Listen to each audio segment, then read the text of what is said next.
इस वीडियो में मैंने जो दो लेटेस्ट ट्रेड्स लिए हैं उनके बारे में डिस्कशन करूंगा। पिछले वीडियो में मैंने आपको बताया था कि मैंने नाल्को की कॉल ली थी।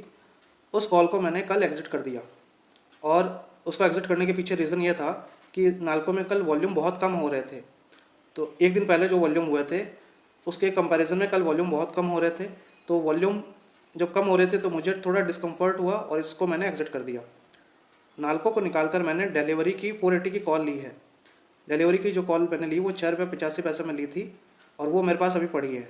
वो अभी लगभग 9 रुपये 65 पैसे के करीब चल रही है। उसको मैंने एग्ज़िट नहीं किया है। तो डिलीवरी लेने के पीछे रीज़न्स क्या थे? रीज़न्स ये थे कि इसका अभी सितंबर क्वार्टर का अपडेट आया था, बिज़नेस अपडेट, वो काफ़ी अच्छा था। और इस डिलीवरी का मैंने पिछले 4-5 सालों का सेल्स ग्रोथ देखा है, वो काफ़ी अच्छा लगा मुझे। फाइनेंशियल ईयर 2021 में जहाँ इसकी सेल्स 3800 करोड़ के करीब हुआ करती थी, फाइनेंशियल ईयर 25 में ये सेल्स बढ़कर 9300 करोड़ हो गई। और ऑपरेटिंग प्रॉफिट की बात करें अगर तो FY21 में जहाँ 122 करोड़ का लॉस कंपनी कर रही थी, उसके सामने FY25 में फुल ईयर FY25 में इसने 375 करोड़ का ऑपरेटिंग प्रॉफिट किया था। और ये 2021 से लेकर 2024 तक नेट प्रॉफिट के लेवल पर लॉस कर रही थी। नेट प्रॉफिट इसे नहीं हो रहा था, इसे नेट लॉस हो रहा था। लेकिन 2025 FY25 में पहली बार कंपनी ने ईयरली प्रॉफिट अचीव किया था। तो ये तो फाइनेंशियल्स की बात रही।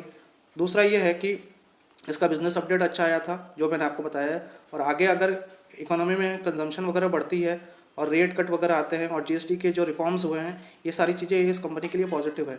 तो ये देखते हुए मैंने इसे लिया था।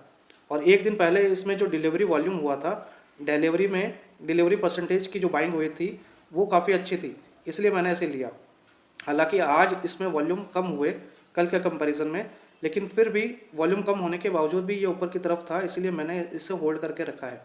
अब देखते हैं कि आगे ये ट्रेड कैसे चलता है। अब इस ट्रेड में नेगेटिव क्या है, रिस्क क्या है? रिस्क ये है कि अगर डिलीवरी का आप ऑल टाइम का चार्ट देखेंगे तो चार्ट के लेवल पर ये आपको नेगेटिव रिटर्न दिखाएगा। तो ये किसी भी कंपनी के लिए जो कि शुरू से जब से लिस्टिंग हुई है, अगर वो नेगेटिव लेवल पर है तो उसमें ट्रेड लेना थोड़ा रिस्की होता है। लेकिन मैंने फंडामेंटल्स को देखते हुए और 1-2 दिन के जो टेक्निकल्स जो मैं देखता हूँ उनको देखते हुए मैंने इसे लिया है और इसका रिएक्शन अभी तक ठीक चल रहा है। आगे देखते हैं कैसा क्या होता है। और जो नाल्को में जो मैंने ट्रेड लिया था उसमें क्या पोजीशन रही वो आपके स्क्रीन पर आएगी। जहाँ तक निफ्टी की बात है, वो अभी भी बाय ऑन डिप्स बना हुआ है। जब तक कोई नेगेटिव न्यूज़ नहीं आती है तब तक हम बाय ऑन डिप्स करते रहेंगे। और डिलीवरी में एक और बात है कि इसमें जो PE है, प्राइस टू अर्निंग रेशियो है, वो 170 के ऊपर आपको दिखाई देगा। 170 के ऊपर PE रेशियो, इसका मतलब है कि वैल्यूएशन इसके बहुत महंगे हैं। लेकिन इसके होना भी है क्योंकि कंपनी ने अभी अभी प्रॉफिट करना शुरू किया है।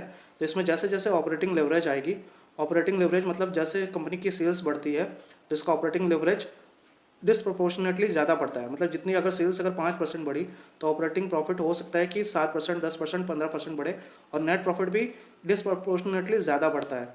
तो हो सकता है कि इसका जो PE मल्टीपल है वो धीरे धीरे आगे जाकर संभल जाए। और इसमें एक और बात है कि इसकी जो टोटल मार्केट कैप है और जो ईयरली सेल्स है, उन दोनों का रेशियो भी काफ़ी कंफर्टेबल है। तो ये सारे फैक्टर्स देखते हुए मैंने इसे लिया है और ये मेरे पास अभी पड़ा है।